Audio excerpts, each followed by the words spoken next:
Bonjour à tous et merci de me recevoir dans votre événement développeur. Je dois avouer, donc je m'appelle Pascal Solière, je suis Technical Evangelist chez Microsoft France, hein, un poste voilà, qui s'appelle évangéliste. On ne sait pas trop pourquoi. En fait, c'est un poste d'architecte qui fait un petit peu tout en fait et pas mal de présentations et de marketing technique, si on peut dire, plutôt technique que marketing, heureusement. Et qu'est-ce que je veux dire? Oui, j'ai un background plutôt infrastructure que développeur, donc c'est mon habitude de parler à des développeurs.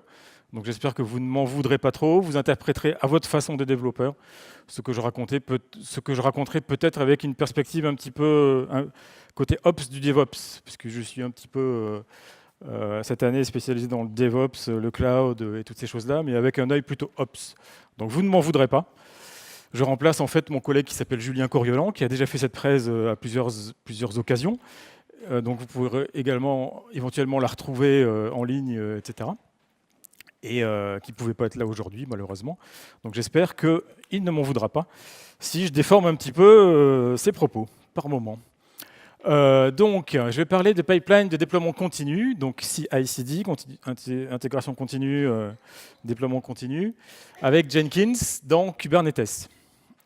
Est-ce que vous êtes familier avec ces termes? Déjà Kubernetes, des mains qui se lèvent? Oui, quand même, déjà pas mal. Et Jenkins, beaucoup plus, voilà, évidemment, ça ne m'étonne pas.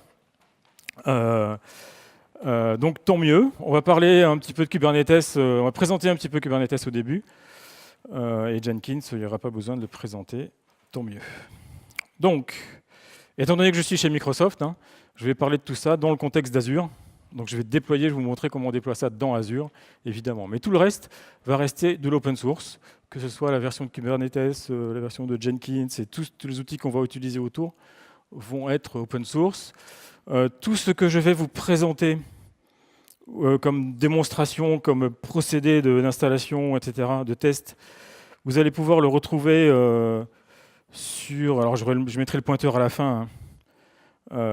Mais sous la forme d'une doc que j'ai commise cette semaine, en préparant les démos, en faisant un petit peu les manips, en préparant les manips, j'ai pris des notes et j'ai transformé ces notes dans un petit fichier MD que j'ai mis dans mon GitHub. Donc ça va voilà. Et vous allez voir que c'est à partir de ça que je vais faire mes copier-coller, à partir de ça ou de son source qui se trouve par là, que je vais faire les copier-coller dans mes commandes pour essayer de ne pas me planter dans mes commandes. Donc on va parler d'orchestration de conteneurs, hein, puisqu'on parle de Kubernetes. On va parler Azure Container Service, puisqu'on est dans Azure et c'est un petit peu le contexte privilégié dans lequel on va déployer nos clusters de containers, notamment à base de Kubernetes. On va parler de Kubernetes, donc. Je vais vous montrer comment ça se déploie dans Azure. On va parler d'une société que Microsoft a acquise récemment qui s'appelle Deis, qui s'appelait Deis, et dont on va utiliser un outil très intéressant pour notre cas aujourd'hui qui s'appelle Helm, pour déployer facilement des packages dans Kubernetes. Et puis, on va déployer de cette façon Jenkins dans Kubernetes, de façon à mettre en place un pipeline de CI/CD, d'intégration continue, sur une application de test. Et donc, j'espère, si j'ai le temps, arriver au bout avec l'application, pour vous montrer comment l'application fonctionne en intégration continue, etc. Cela dit, la démonstration complète, je ne vais pas vous la faire devant vous en live parce qu'il y a certaines parties qui prennent un petit peu de temps ou qui sont un petit peu touchy. Notamment, il y a une partie DNS qui ne dépend pas de nous. Il faut enregistrer des noms DNS chez son provider DNS pour que ça fonctionne bien à la fin. C'est la solution la plus simple et ça, je ne maîtrise pas le temps que ça va prendre au niveau réplication DNS, donc je ne peux pas le faire en direct live. Donc, tel m'a été, j'ai le poulet précuit dans le four. Et j'ai la démo qui est déjà prête à vous montrer l'environnement qui tourne. Donc, l'orchestration de conteneurs. Qu'est-ce qu'un orchestrateur? C'est simple, un orchestrateur, c'est quelque chose qui nous permet de gérer un ensemble de machines homogènes comme une seule entité, comme une seule machine, une super machine, constituée de plusieurs éléments homogènes. Machine physique, machine virtuelle, dans le cloud, pas dans le cloud, etc. Donc ça, c'est un orchestrateur. Un orchestrateur de conteneurs, c'est la même chose, mais avec l'objectif d'orchestrer la gestion de conteneurs, donc de dissocier la notion d'application qu'on va conteneuriser par rapport à la notion de machine physique sur lesquelles les conteneurs vont tourner. L'orchestrateur, son rôle, un de ses rôles principaux, c'est de choisir la bonne machine qui a des ressources libres pour aller déposer notre conteneur qu'on lui demande de déployer. Si on lui dit, voilà, ce conteneur-là, j'en veux toujours 5 instances, il va se débrouiller pour trouver 5 machines qui ont la place pour faire tourner nos 5 instances de ce conteneur-là. En gros, c'est ce qu'on lui demande. Alors, il y a plusieurs types d'orchestrateurs. Il y a plusieurs orchestrateurs bien connus, orchestrateurs de conteneurs bien connus, dont les 3 logos sont indiqués ici. Donc, vous avez Kubernetes, c'est le petit gouvernail. Vous avez DCOS de Mesos, qui c'est l'espèce de losange. Laine de Docker, Swarm, de nos amis de chez Docker. Et donc, chacun a son API, son interface de gestion, de management, de programmation, pour gérer les ressources et les containers, etc., sur le cluster. Ce qui est intéressant, c'est que les choses sont en train de bouger énormément en ce moment, puisque, mais j'en reparlerai tout à l'heure. Oui, il y a des annonces cette semaine. Vous avez entendu, vous avez suivi la DockerCon en début de semaine là. Voilà, je vois des têtes qui bougent. Donc vous savez de quoi je parle et je vais en reparler. Donc ça simplifie beaucoup les choses, cette histoire d'orchestrateur.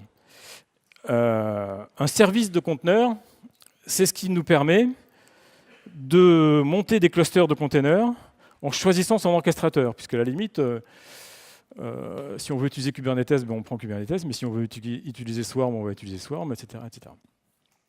Donc ACS, donc Azure Container Service, c'est cette notion de service de conteneur proposée par Microsoft dans Azure, Azure Container Service.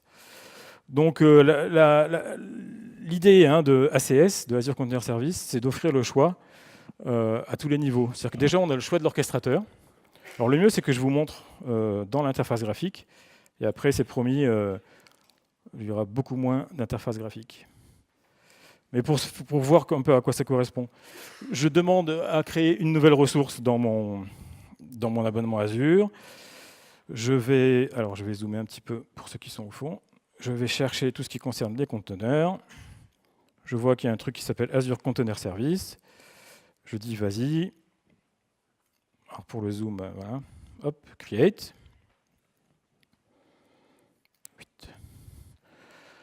On me demande un nom. Alors, mon cluster, mon abonnement, dans un nouveau resource group que je vais appeler mon resource group, peu importe. Une région, donc la Europe de l'Ouest. Europe de l'Ouest, c'est Amsterdam. Bientôt, ici, on aura France centrale et France sud. Hein, vous êtes au courant de ça? Et ensuite, on va nous demander quelques informations pour configurer notre orchestrateur, notre cluster de containers. Et vous remarquez que la première chose qu'on me demande, c'est quel orchestrateur tu veux? DCOS, Kubernetes ou Swarm? En fonction du choix que je fais, les paramètres changent un petit peu. Si je choisis Kubernetes, on me demande un service principal. Si je choisis DCOS, on ne me demande pas de service principal, on me demande directement le nombre de masters. Si on me demande un Swarm, je ne sais pas ce qu'on me demande, on me demande le master, etc. D'accord. Ensuite, j'ai tous les paramètres classiques pour monter un cluster. Donc, on me demande une clé publique SSH pour pouvoir me connecter au master, des credentials, un nom DNS pour un préfixe de nom DNS pour toutes mes machines pour pouvoir y accéder depuis Internet.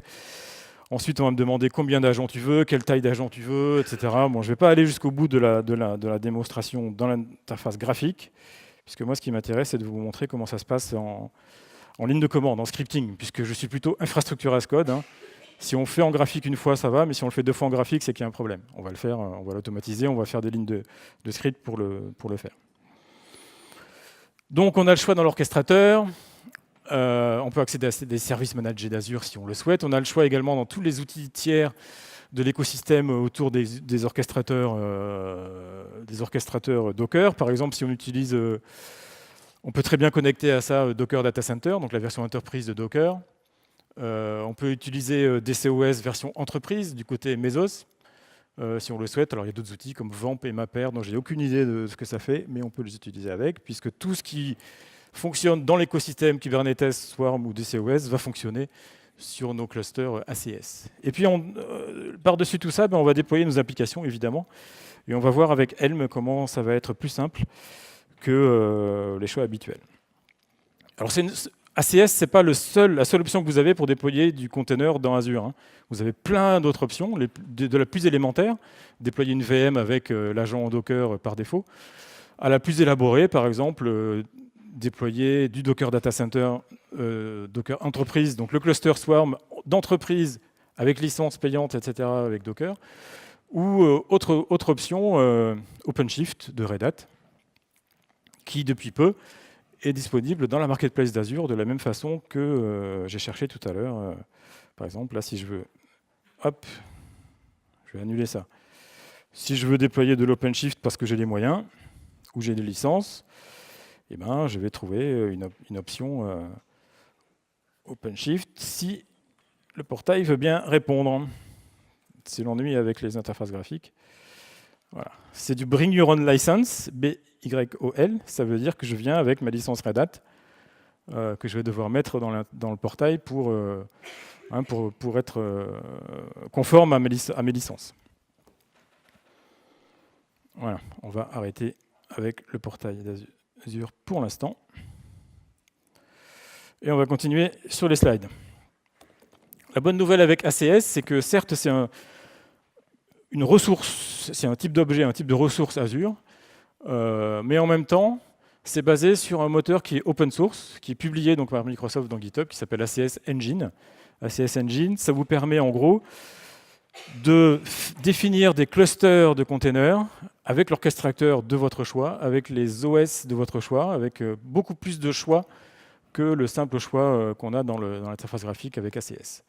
En gros, si vous voulez changer, je sais pas moi, les nombres possibles de master et de nœuds, si vous voulez changer l'OS des nœuds ou d'autres paramètres, si vous voulez mixer des nœuds Windows et des nœuds Linux, puisqu'on peut le faire maintenant que ce soit avec Swarm ou avec Kubernetes, vous pouvez le faire grâce à ACS Engine. Donc avec ACS Engine, en fait, vous avez un formalisme pour décrire le cluster que vous voulez. Vous faites tourner le moteur ACS Engine dessus, il vous génère des templates ARM, donc des templates Azure au format JSON, que vous n'avez plus qu'à déployer dans Azure. Et ça vous fait vos clusters selon vos spécifications à vous. La seule différence, c'est que vous n'aurez pas l'objet ACS qui vous permettra de le manipuler comme une entité Azure, mais ça, en fait, on n'en a pas l'usage, donc c'est pas grave. Donc il n'y a pas vraiment de différence entre un cluster spécifique avec ACS Engine et un cluster standardisé avec ACS. Moi, je vais me contenter d'ACS aujourd'hui parce que je ne vais pas me compliquer la vie pour cette démo. Et puis, c'est open source, c'est-à-dire qu'on peut le modifier. D'ailleurs, en ce moment, il y a des travaux d'adaptation de ACS Engine pour porter tout ça sur ce qu'on appelle Azure Stack, donc la version cloud privée de Azure. Ça nécessite simplement quelques petites adaptations, mais qui sont nécessaires à faire. Hop. Kubernetes. Donc pour ceux qui n'ont pas levé la main tout à l'heure, Kubernetes, c'est un orchestrateur de conteneurs qui historiquement a été créé par Google suite à la longue expérience qu'ils avaient déjà d'utilisation des conteneurs avec un outil interne qui s'appelait Borg. Ils ont décidé de mettre en open source tout ce qu'ils avaient emmagasiné comme expérience grâce à leur projet interne et donc de le publier. Et donc c'est un orchestrateur de conteneurs qui connaît la communauté et l'écosystème les plus importantes de tout cet écosystème autour des orchestrateurs Docker. C'est très, très important comme écosystème. Il y a tout un tas d'outils qui sont développés autour de Kubernetes. Donc en ce moment, on pourrait dire que c'est en train d'émerger comme l'orchestrateur dominant par rapport aux autres. On n'aurait pas pu dire ça il y a un an, mais aujourd'hui, on peut l'affirmer. D'autant que, effectivement, comme je disais tout à l'heure, mardi, Docker a annoncé qu'ils intégraient Kubernetes dans Docker, donc dans la version communautaire. Donc, dans la prochaine version communauté de Docker, donc la version pour Mac et pour Windows et pour Linux, vous allez avoir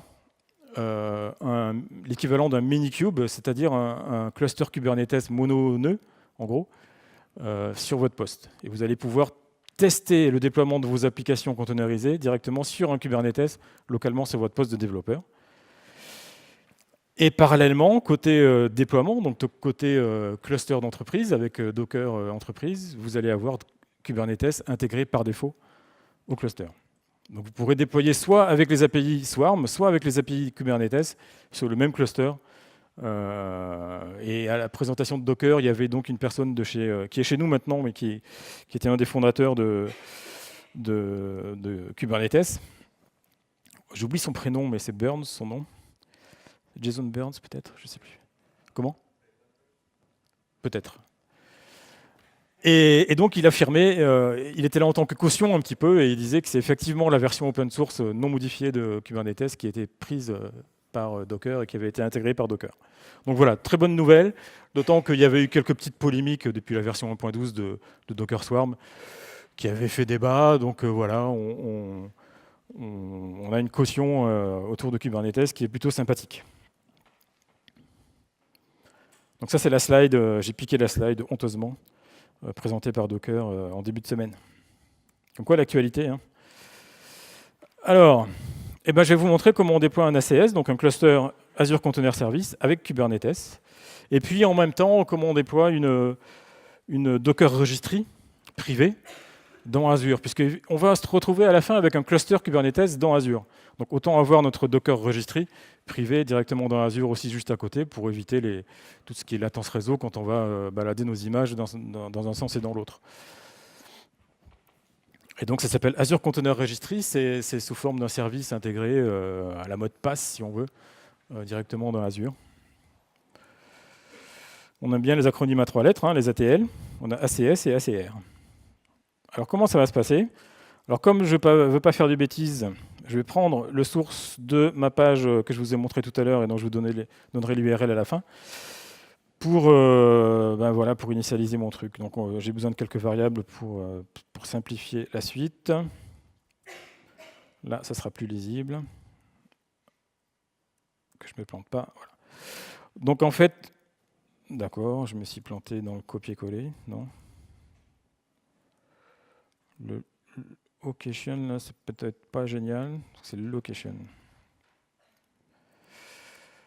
Voilà, donc en fait, j'ai besoin d'un nom de groupe de ressources, un nom pour le cluster ACS lui-même, un nom pour l'ACR, donc le Azure Container Registry que je créerai après, un email, parce que parfois il faut donner un email, mais ce n'est pas pour maintenant, ce n'est pas pour la création d'ACS. Pour la création d'un ACS, il me faut juste West Europe, là, donc dans quelle région je veux le déployer, un nom de groupe de ressources et un nom de cluster, donc RGName et ACSName.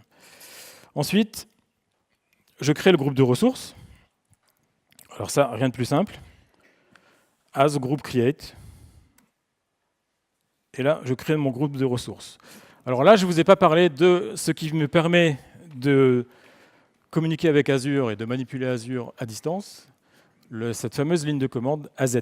Il y a des gens qui connaissent ici Azure CLI V2 ou très peu. Donc il faut que je vous en parle une minute. Donc Azure CLI, AZ. Azure CLI comme Command Line Interface, hein, CLI, version 2. C'est une ligne de commande, comme son nom l'indique, qui permet d'aller manipuler toutes les ressources d'Azure, donc les créer, les supprimer, les gérer, les voir, etc., etc. Par exemple, si je veux voir toutes mes machines virtuelles dans mon abonnement Azure, je fais as-vmlist, az-vmlist, et ça me liste toutes mes machines virtuelles. Vous voyez que je fais beaucoup de démos OpenShift en ce moment, puisque chacun de mes clusters a 6 ou 7 VM. Et puis, j'ai mon cluster que je vais vous montrer tout à l'heure. Là, j'ai 2 clusters Kubernetes qui tournent parce que j'ai fait 2 fois la manip avant de venir vous voir. Et je m'empresserai de tout supprimer la semaine prochaine pour faire des économies quand même. Et si je fais par exemple as group list, je vais lister les ressources groupes que j'ai dans mon abonnement Azure.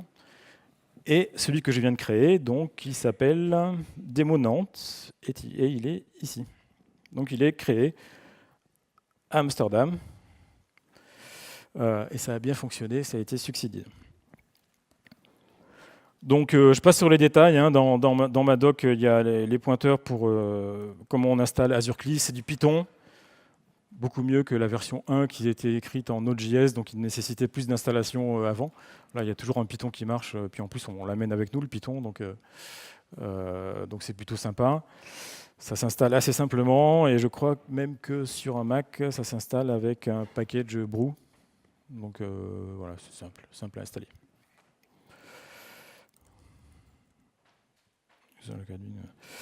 Qu'est-ce que je voulais dire ? Donc une fois que j'ai créé mon groupe de ressources, eh ben, j'ai plus qu'à créer mon cluster Kubernetes, et vous allez voir comment c'est facile. Donc en fait, pardon pour ceux qui sont au fond, je vais faire comme ça, je vais mettre plutôt en haut, faire comme ça, CTRL-L. C'est assez gros pour les gens qui sont au fond? C'est visible? Ouais. Donc, Azure, AZ, ACS, donc j'attaque les commandes qui concernent le type de ressources Azure Container Service. Create, je veux créer un ACS, un cluster ACS. Je lui donne un nom, -n, donc le nom que j'ai mis dans ma variable. Un groupe, -g, alors -g ou --, group name, ça dépend si on aime les trucs longs ou courts. Le nom du groupe de ressources dans lequel je veux créer mon cluster. Le lieu, donc là c'est un petit peu redondant puisque le groupe est déjà dans un lieu, dans une région en West Europe, mais il faut quand même le repréciser, je ne sais pas pourquoi, mais c'est un petit peu une logique aux commandes Azure. Là je lui donne une clé publique SSH, donc en l'occurrence la mienne, qui se trouve dans mon .ssh, ici. J'aurais pu lui dire de créer lui-même une paire de clés SSH, et puis il me l'aurait stocké en local, et puis il l'aurait créé pour mon cluster. Là, comme je vais en envoyer qu'une clé publique, j'utilise la mienne. Tant que ma clé privée reste ici, tout va bien. Moins agent de count, donc je spécifie quand même que je veux simplement 2 agents. Donc j'aurai un master et 2 agents dans mon cluster Kubernetes. Et puis je donne le type d'orchestrateur que je souhaite. Donc le -t, j'aurais pu mettre Kubernetes, DCOS ou Swarm, au choix. Donc vous voyez, il n'y a rien de plus simple. Alors j'ai plusieurs paramètres en plus que je pourrais spécifier si je veux dire si je veux donner d'autres caractéristiques à mon cluster, mais avec simplement une ligne de commande, je vais avoir mon cluster qui va être créé en quelques minutes. Je ne me rappelle plus combien de temps que ça prend, donc je vais retourner dans les slides. Quoique. Ah oui, il commence par créer un service principal puisque je ne lui en ai pas spécifié un. Un service principal, en fait, c'est une identité Azure AD, Azure Active Directory, qui va être utilisée par le cluster pour son exécution. Donc il faut une identité Azure AD. C'est un compte, en gros un compte Azure Active Directory. Donc c'est la première chose qu'il est en train de faire, et puis là, bon, ça va prendre quelques minutes. Donc je ne suis pas sûr d'attendre jusqu'à ce que ça se déploie complètement. Je peux aller voir en attendant dans mes ressources groupes, mon ressource groupe que j'ai appelé démo Nantes, vous voyez qu'il a été créé ici. Voilà. Si je vais voir ce qu'il y a dedans, je vois que j'ai déjà un objet de type container service, un objet de type ACS, mais ça c'est un méta-objet. C'est un objet, il n'y a pas encore aucune ressource vraiment de machine virtuelle, de réseau, etc., etc. Ces choses-là vont arriver au fur et à mesure de la création. Donc là, il est running. Donc si je rafraîchis ça, on voit que ça commence à arriver ici. Qu'est-ce que j'ai déjà d'intéressant? Un load balancer, nécessaire pour aller se connecter au master et puis aux ressources. Un réseau virtuel, évidemment, là où sont connectées toutes les machines virtuelles qui vont être créées.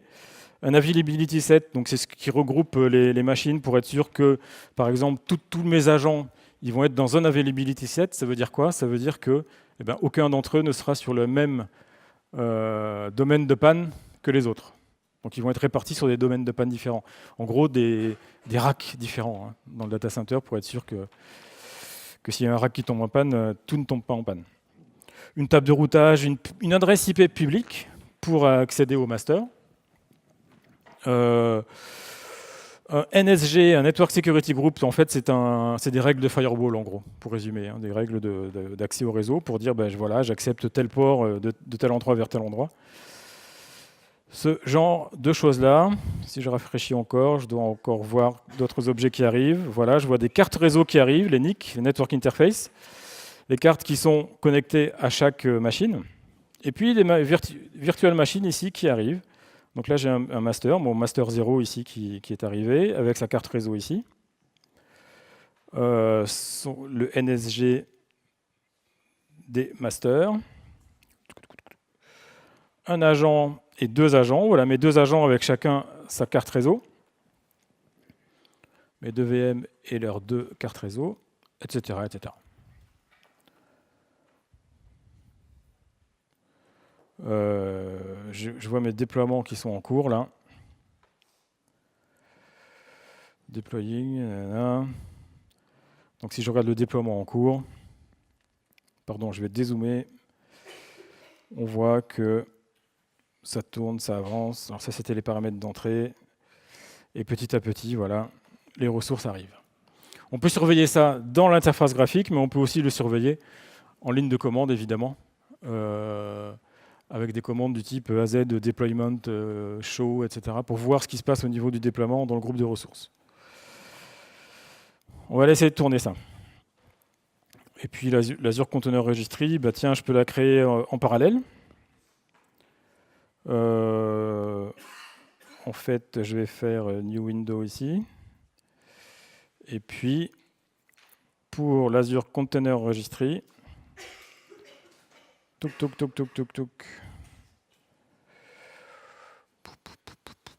C'est où? Voilà. C'est une ligne de commande aussi. Paste. Même principe, hein, ACR create, son nom, son groupe de ressources, et puis quelques paramètres. What? ACR name. J'ai pas ACR name. Ah, je suis pas dans la bonne fenêtre, j'ai pas les bons. Fallait me le dire.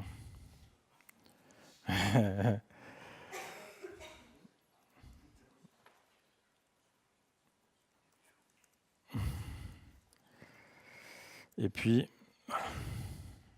non. Et puis je lance la création de l'Azure. Alors il n'est pas content. Pourquoi il n'est pas content?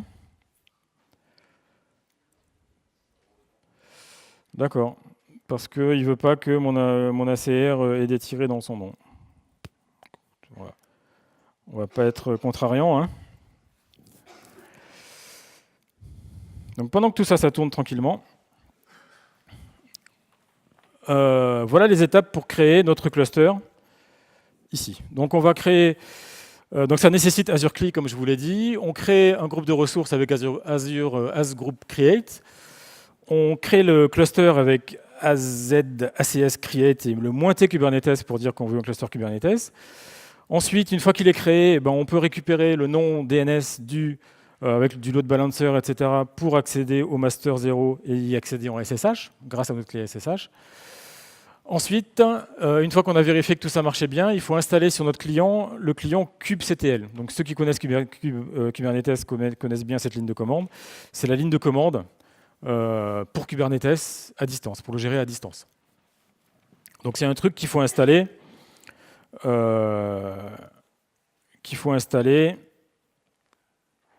Hop, Kubernetes CLI.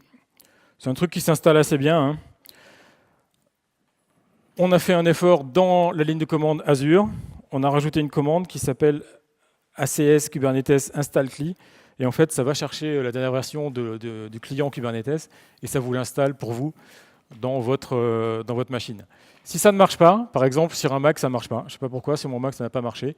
Il faut aller chercher sur Kubernetes, sur le GitHub de Kubernetes, là où ça se trouve. Et je vous ai mis ici les commandes pour l'installer directement sur votre poste quand ça ne marche pas avec la ligne de commande Azure.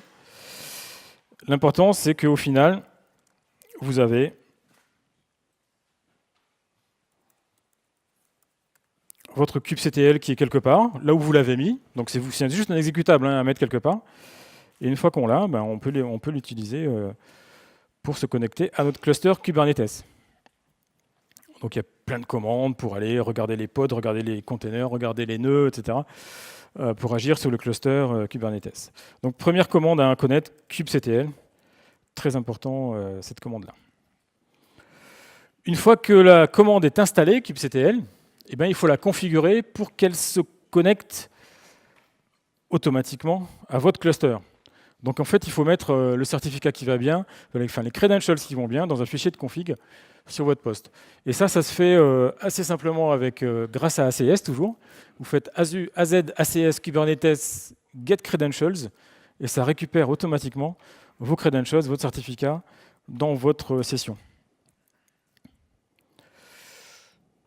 Donc ça se passe de cette façon-là. Donc je ne vais pas le refaire ici parce que je ne vais pas casser ma config par rapport à mon cluster que j'ai.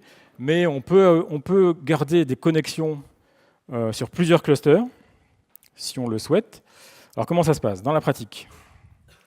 Vous avez un répertoire, je suis dans mon home là, oui, Kube, dans lequel il y a un fichier config, et c'est lui qui contient votre configuration, vos credentials, votre certificat Kubernetes. Avec kubectl, vous pouvez voir si vous avez plusieurs configurations, plusieurs clusters sur lesquels vous travaillez alternativement, en faisant config get context. On peut voir ici que j'ai deux contextes. Et pour passer de l'un à l'autre, je fais kubectl use context et puis le nom du contexte, et je passe à l'autre contexte. Comme ça, je peux me connecter, travailler sur plusieurs clusters Kubernetes alternativement. Donc ici, je suis déjà connecté parce que j'ai déjà fait le AZ ACS get credentials, Kubernetes get credentials. Et donc quand je fais kubectl par exemple, version, je vois que, non, ça c'est le client, c'est la version du client. Cluster info, je sais plus, cluster info, ouais. Donc il me dit, ben voilà, ton cluster il s'exécute à tel endroit, sur telle URL, et puis il a telle configuration, donc il me liste quelques URL importantes du truc. Et pour vérifier que notre connexion est bonne, on peut faire aussi du kubectl get all, par exemple, ou get pods, ou get namespaces, pour voir un petit peu les éléments qu'on a dans notre cluster Kubernetes. Là, en l'occurrence, je vais avoir toutes les ressources. Je vais afficher tous les objets que j'ai dans un namespace Kubernetes. Je vais prendre de l'avance un petit peu par rapport à ce que j'avais prévu parce que le temps retourne. Donc, ce que je vais vous montrer également, c'est qu'une fois qu'on a notre ligne de commande connectée, vous avez vu comment on fait, à notre cluster. Donc là, je suis vraiment sur le cluster que j'avais déjà préparé pour vous. Je ne vais pas attendre que l'autre soit déployé. Il y a une commande magique qui est Kubernetes proxy. kubectl proxy, pardon. Donc c'est un truc qu'on lance et qu'on oublie. Alors on peut faire le « et » là pour qu'il soit en background pour l'oublier vraiment. Il nous montre un proxy à travers une connexion SSH vers notre master Kubernetes, de façon à ce que dans un navigateur, on puisse se connecter via 127.0.1.2.8.1001 sur... Alors pardon, à chaque fois j'oublie que c'est /UI, et on se connecte directement sur le portail Kubernetes de notre cluster. Pas d'authentification puisqu'on est déjà authentifié par le tunnel SSH. Donc c'est assez logique, c'est assez simple, c'est plutôt élégant je trouve comme solution.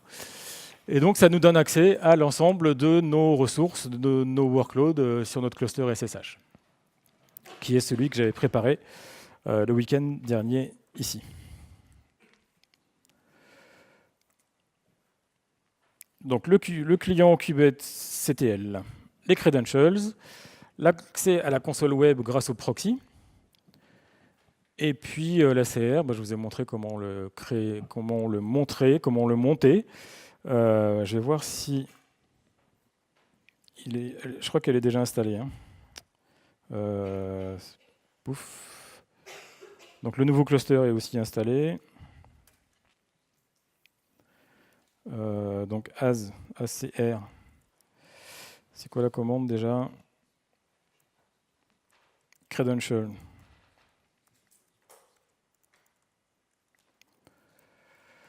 Show. Et là, il doit me dire, il faut mettre moins name, moins n. Donc j'ai mis démo ACR Nantes, je crois, sans tirer. Donc ça, c'est important. C'est une commande qui me permet, parce que là, j'ai balancé une commande comme ça dans la nature, dans Azure, pour lui dire, bah, tiens, crée-moi un Docker Registry, un Azure Container Registry. C'est en fait un Docker Registry complètement compatible avec l'API Docker, etc., etc. Mais nulle part, j'ai donné un mot de passe ou j'ai récupéré le mot de passe, tout ça. Donc je fais cette commande, get credential show, pardon, et ça me donne le username et le password pour notre Docker Registry.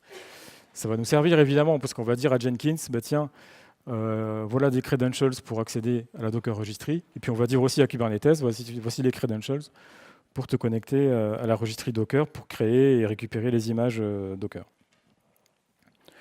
Donc ça, je ne peux pas m'empêcher en tant qu'infra as code de vous montrer que toutes les commandes Azure, si vous demandez un résultat en JSON, vous avez un résultat en JSON. Et donc, ça veut dire quoi ça? Ça veut dire que vous pipez ça comme vous voulez, avec JQ ou directement avec la syntaxe JMSPass qui est intégrée dans la commande AZ.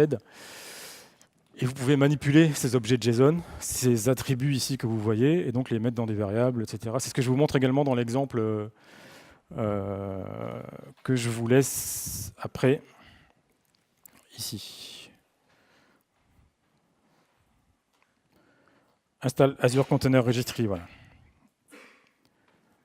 Donc une fois qu'on a créé la Container Registry, la Docker Registry, je fais AZ ACR Credential Show, avec en même temps une petite syntaxe moins query username. Là, si je fais moins query username, ça va faire quoi? Ça va me récupérer l'attribut username dans le JSON de la sortie de la commande. Là. Et là, je le mets dans une variable bash. Voilà. Pareil avec le mot de passe. Comme ça, je vais pouvoir en faire ce que je veux par la suite. Le stocker dans un fichier, l'envoyer dans le site web, etc. etc. D'accord? C'est simple, c'est conforme à la philosophie... la philosophie bash, hein, je suis désolé, je suis Microsoft, mais bon, j'aime bien quand même cette philosophie. Donc voilà pour Container Registry, la console, et on va arriver aux choses intéressantes avec Deis. Donc Deis, c'est une société qu'on a rachetée en avril 2014, qui était spécialisée dans des outils open source pour Kubernetes. Je vous ai vu qu'il y avait un gros écosystème autour de Kubernetes. Deis en était un fort représentant. Ils ont plein d'outils super intéressants pour Kubernetes. On les a rachetés. Mais on les laisse travailler comme ils ont toujours travaillé, c'est-à-dire en open source. Donc depuis qu'ils sont chez nous, ils ont fait deux outils qui s'appellent...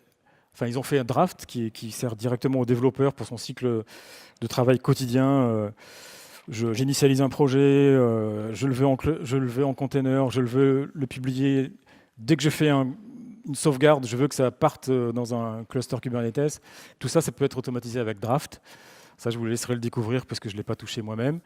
Et Helm, c'est un truc qu'ils avaient commencé à faire juste avant d'être rachetés chez Microsoft. Donc, juste avant d'être rachetés par Microsoft, ils l'ont donné à Kubernetes et à la Cloud Native Computing Foundation, CNCF. Donc, ça reste open source, c'est garanti. Et donc, Helm, c'est quoi? C'est un gestionnaire de packages pour Kubernetes. On connaît APT, on connaît Yum et Chocolati et compagnie pour Windows. Kubernetes, c'est pas simple à déployer des applications dedans, c'est pas immédiat, il faut faire des fichiers YAML et compagnie. Helm vous permet d'aller chercher des applications qui sont pré-packagées pour Kubernetes, de vous-même packager vos applications pour Kubernetes, et puis de s'échanger, de déployer, de publier des applications, etc., etc. Donc vous allez voir que c'est super simple.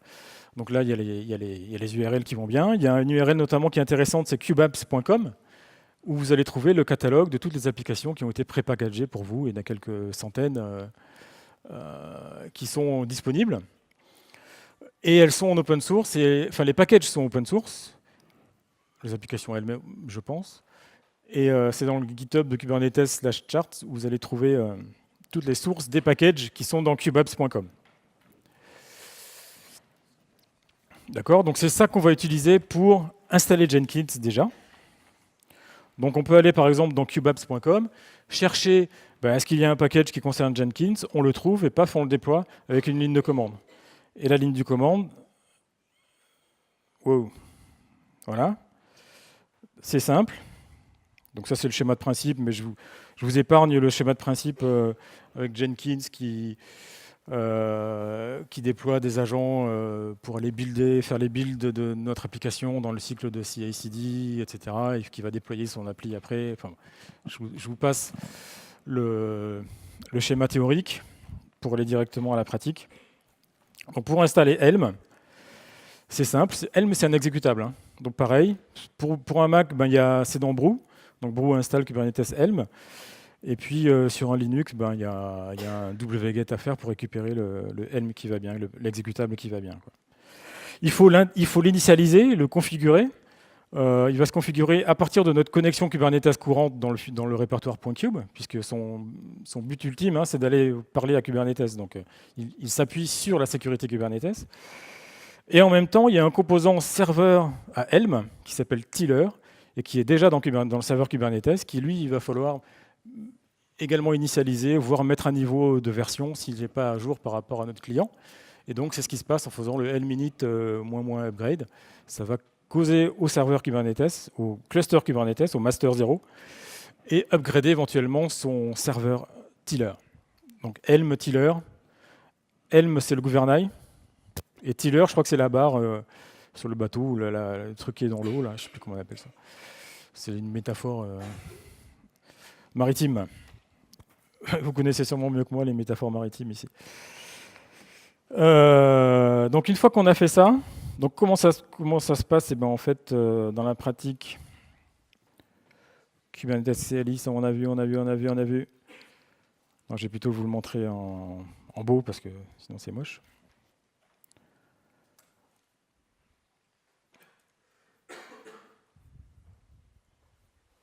Voilà, Brew installe Kubernetes Helm. Et après, on a notre ligne de commande, Helm. Helm version. Donc là, il me montre que le client est en 2.6.2, le serveur est en 2.6.2, donc tout va bien. Et si je fais Helm list, par exemple, Helm, c'est terrible, je tape toujours help à la place de Helm. Il me montre les packages Helm qui ont été déjà déployés dans notre cluster Kubernetes. Quand on vient juste de l'installer, il n'y a rien. Hein, la commande ne retourne rien. Là, j'ai déjà installé des choses. Et en particulier, j'ai installé un truc qui s'appelle Jenkins ici. La dernière ligne, Jenkins 090. Donc, on installe Helm. On met à jour le serveur. Si on est sur Linux, on récupère le package, on extrait l'exécutable et puis on le met où on veut dans notre pass. Hein, vous connaissez l'histoire. On l'initialise. Éventuellement, on bidouille un petit peu le fichier de config. Enfin, je vous laisse regarder ça. Et avec Helm, on va pouvoir installer différents composants, dont Jenkins. Mais avant d'installer Jenkins, j'installe un composant qui s'appelle kubelego, que je ne connaissais pas du tout, mais dont l'utilité est super importante, puisqu'elle permet d'automatiser la création de certificats pour nos services qui vont répondre en SSL, en TLS, pardon, donc en HTTPS, grâce à Let's Encrypt.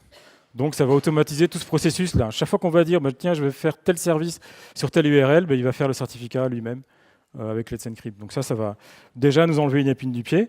Ensuite, on installe Nginx Ingress. Donc ça, c'est une notion Kubernetes, la notion de Ingress. Donc il y a un package Helm qui s'appelle Nginx Ingress qui permet d'automatiser la gestion du proxy Nginx pour accéder à nos applis. Et c'est là que l'histoire du DNS va être importante, puisque Hop. Pour accéder à notre application avec une URL publique ou à notre Jenkins avec une URL publique, eh bien, il va falloir un nom DNS. Enfin, ça va simplifier les choses si on a un nom DNS. Ce qu'on peut faire, une idée très simple grâce à Nginx qu'on peut mettre en œuvre et que j'ai mise en œuvre ici, c'est prendre un domaine qu'on a chez Gandhi ou n'importe où, créer un wildcard, un nom wildcard, donc vous créez un étoile point quelque chose dans votre domaine, avec l'adresse IP de l'adresse IP publique de votre service Nginx qui vous est affiché quand vous installez le service Nginx grâce à Helm. Helm installe Nginx Ingress ici.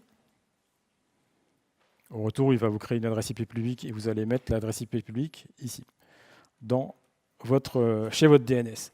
De façon à ce que, une fois que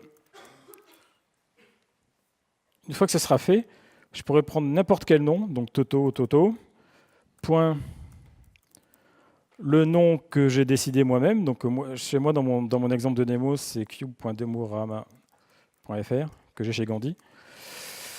Et ça me retournera toujours la même adresse IP, qui est l'adresse IP de mon ingress Nginx.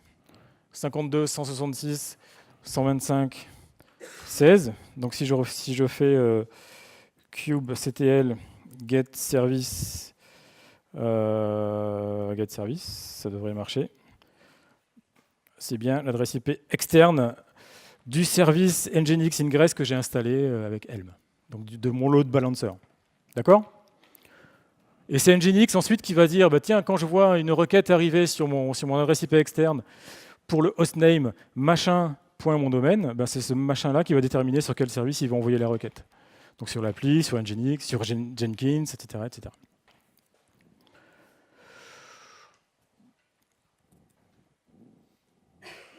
Hop. Donc Jenkins, il s'installe avec... c'est simple, hein. On va chercher dans cubeapps.com où on fait un Helm search et on trouve le composant qui s'appelle stable/Jenkins. On fait Helm install stable/Jenkins. Donc j'ai dit à Helm de choisir lui-même le nom du namespace, sinon il cherche des noms un petit peu exotiques. Et donc au final, j'ai si je fais get all dans le namespace Jenkins, j'ai tous mes composants Jenkins dans mon cluster Kubernetes. D'accord ? Qui ont été installés. Et comme on utilise le ingress Nginx avec mon adresse IP magique, et donc mon nom DNS magique, si je vais sur https jenkins.cube.demorama.fr qui est mon nom DNS à moi, je tombe sur mon serveur Jenkins que j'ai installé sur mon cluster Kubernetes. Donc mon Jenkins, je dois pouvoir le voir ici. Si je regarde dans Kubernetes, j'ai mes composants Jenkins ici, mon pod, mon déploiement, etc. Et ici, j'accède directement à mon serveur Jenkins. Donc qu'est-ce que je dois faire dans le serveur Jenkins ? En fait, la première chose que je dois faire, c'est aller configurer des credentials pour mon ACR, mon Docker Cloud Container Registry. Donc c'est ici, en fait, il faut créer un credential global pour l'ACR. Donc ça, je vous l'ai documenté également. Il faut faire la même chose dans Kubernetes.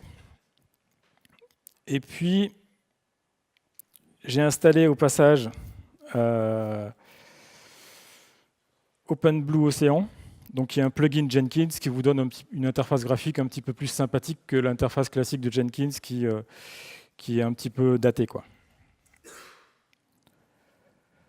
Donc comment ça se passe cette création, cet ajout de plugin ? J'ai récupéré quelque part, alors je ne veux pas dire des bêtises. Ah merde. Je ne sais plus où c'est. Touk. Voilà. Quand on déploie avec Helm, on peut passer à Helm un fichier de valeur qui est un fichier de paramètres en fait au déploiement qu'on va faire d'un composant avec Helm, d'un package. Et quand j'ai déployé Jenkins, je lui ai dit de prendre ce fichier de valeur. Donc il suffit d'aller dans Cubeapps, regarder les paramètres que prend le déploiement du package que l'on veut déployer, en l'occurrence stable/Jenkins, et de voir qu'il y a un certain nombre de paramètres. Et donc voilà, j'ai pris ces paramètres-là. Et en particulier, dans Install Plugins, je lui ai dit d'installer des plugins. Et celui qui m'intéresse, en l'occurrence, là, c'est le fameux Blue Ocean, qui me permet d'avoir cette interface graphique plus sympa que l'interface graphique de base de Jenkins. Donc là, j'ai mon Jenkins qui tourne. Et comme l'heure tourne et que j'arrive à la fin, ce que je vais vous montrer, c'est que j'ai déjà ajouté mon application. Donc je l'ajoute au début comme je fais pour toute application. Hein. Je dis voilà, je veux rajouter un pipeline. C'est dans GitHub. Voilà l'endroit où c'est dans GitHub. Et si je modifie mon application, donc je vais voir ici. Je vais faire le lien avec le webhook pour faire du CI/CD. Donc je vais installer un webhook dans mon GitHub au niveau de mon application, avec comme URL l'URL de mon Jenkins /webhook, avec un slash à la fin, sinon ça ne marche pas. Et de cette façon-là, à chaque commit dans mon source de l'application, donc là en l'occurrence c'est une application de démo hein, qui s'appelle API démo. Si je vais faire une modif quelconque dans SRC, je sais quoi, c'est dans Java qu'il y a les sources, je sais plus. Ouais. C'est du Java et là, hop, je vais mettre un seul point d'exclamation parce que j'aime pas les doubles points d'exclamation. Donc je vais pouvoir, hop, committer ce changement majeur dans mon application. Démo. Je push. Hein? J'ai eu peur. Je push dans mon GitHub.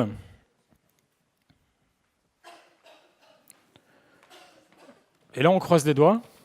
Mais en principe, le fait d'avoir pushé dans GitHub la modification dans mon application devrait déclencher automatiquement, du fait que j'ai mis le webhook qui va bien, le build au niveau de mon Jenkins.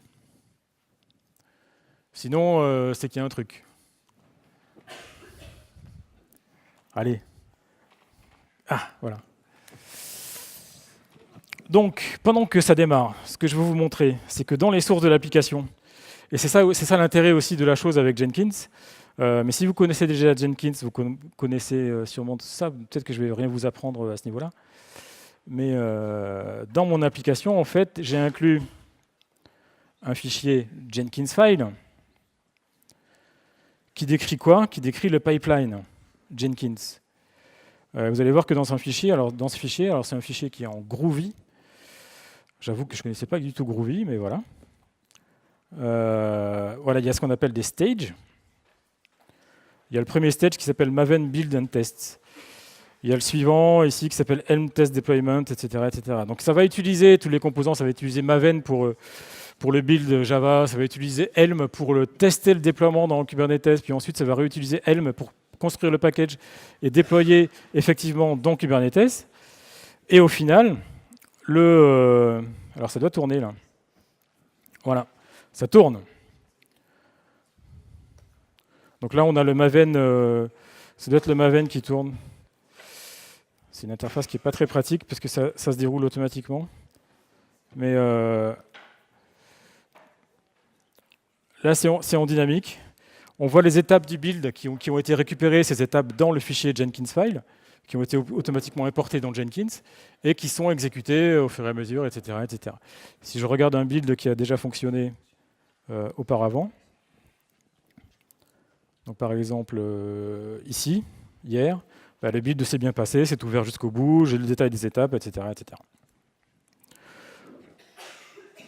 J'ai pris un raccourci pour aller directement à la fin de la démo, mais vous avez compris sans doute le principe. Ça, je vous l'ai montré. Donc la démo avec l'application de test, qui est une application vraiment de test, hein, basée sur Spring Boot. Enfin, moi, je l'ai limité à sa plus simple expression. Elle affiche juste un message. Ça, c'est ce à quoi ressemblent les pipelines de test qu'on a mis dans la démo. Mais ça dépend du Jenkins file qu'on met. Hein. Et puis ça, c'est un screenshot Et puis quelques mots sur comment on a mis en œuvre le CI/CD. Vous trouverez tout ça donc sur aka.ms/k8s comme Kubernetes Jenkins. C'est le texte de toute la démo et de toute la trace de la démo. Le PDF, je vais le donner à qui il faut pour que vous ayez le PowerPoint, enfin la présentation après. Vous pouvez me joindre éventuellement sur Twitter ou par mail ici, à ces adresses-là. Je vous remercie d'avoir été là pendant quasiment 1 heure pour parler de Jenkins, aussi nombreux. Donc si vous avez des questions, n'hésitez pas, mais sinon, bon appétit parce que je suppose que vous avez faim.